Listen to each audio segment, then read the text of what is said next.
Hello and thank you for watching. My name is Rachel Barnett with Gentle Frog. I'm here to create videos for you to help you understand QuickBooks slightly better than you currently do.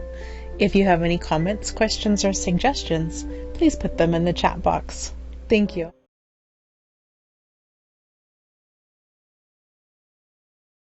Tip number 1 is identify what you want to track.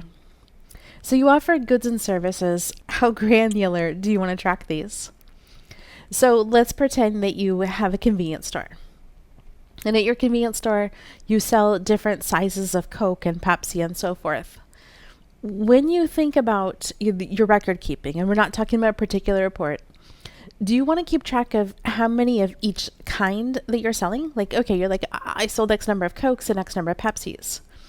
Or do you want to say, I want more detail. I want to know how many 12-ounce Cokes and Pepsis versus 20-ounce versus 2-liter. Maybe you want less information. Maybe you say, you know what, I'm totally fine with all this. I'm feeling overwhelmed, and I just want to keep track of my beverages and keep track of my snacks, and I'm going to call that good enough. I'm not here to provide a firm set of rules on what you need to do. I'm just here to say, you as a business owner, business manager, or potential business owner, you should think about what you want to track. Once you know what you want to track, then you can start thinking about how you're going to track that. That's the stuff that you offer, like the stuff that you sell that people buy from you. Then there are the things that you buy in order to sell them, right? Because unless you're selling services that are in your head, consulting, so forth, you're going out and you're buying stuff from someone to then turn around and sell. So my question for you is, how granular do you want to track things? So I said restaurant versus computer repair, and this is just a reminder to myself. Restaurant bookkeeping, some restaurants want to keep track of very specifically like what they're buying. And so I've had restaurants that say, okay, we're going to keep track of our food cost, of course.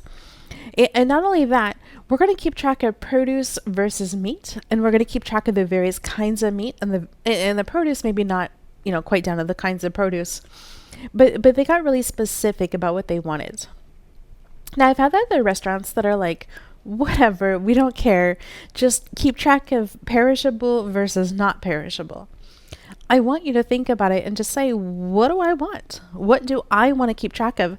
What do I want to know?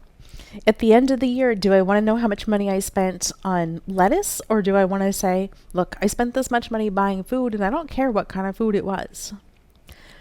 Computer repair is slightly different. Computer repair, you might want to keep track of, the bits and pieces to fix the computer. I look at my keyboard because I go to A+ over by Safeway in Bellevue. I don't know how I do it, but I always manage to break at least one of my keys off my keyboard. And so I bring it in. I'm like, could you please help? So I feel like they must have just a little stash of keys sitting on the back for people like me. I don't know if they're keeping track of the little letters or not. Doesn't actually matter to me. But it's just examples of different kinds of businesses and things that they may choose to keep track of or choose not to keep track of. The logic behind this is just, if you know what you want to track, you'll be more motivated to track it, right? So rather than like, oh, I know I should track something, like nobody's going to tell you, oh, you must track this thing. You should track everything. The question is just, what's the level of detail that you want to track? So, tip 1A, I clearly cannot keep myself confined to 10 tips because I have the tips and the bonus tips, and now I have tip plus 1A and so forth. This is again with the keeping track. Identify how you want to be paid. How will people who buy from you pay you for the things? Will they pay you with cash? If so, how are you going to keep track of it? Will they pay you with credit card? If so, how is that going to happen? Is it going to be Stripe or Square, PayPal? Is it going to be your accounting software? Are people going to pay you with trade? Where you say, I will barter this for that, or use a platform like a third-party platform that keeps track of the trades. I don't have a preference on how your business collects its money. I do want you to think through, if I'm going to collect money, here's the kind of money I'll collect. I'll collect cash, I'll collect credit card, whatever. And then to facilitate it, here's the platform or the way that it's going to happen. I'm going to have an online web store, and it's going to be organized through this one platform, or I'm going to just send invoices with the little pay now link. sometimes just thinking about like how it's going to happen, it's just one small easy thing that helps you feel better and helps you move forward with your like setting up of the bookkeeping system.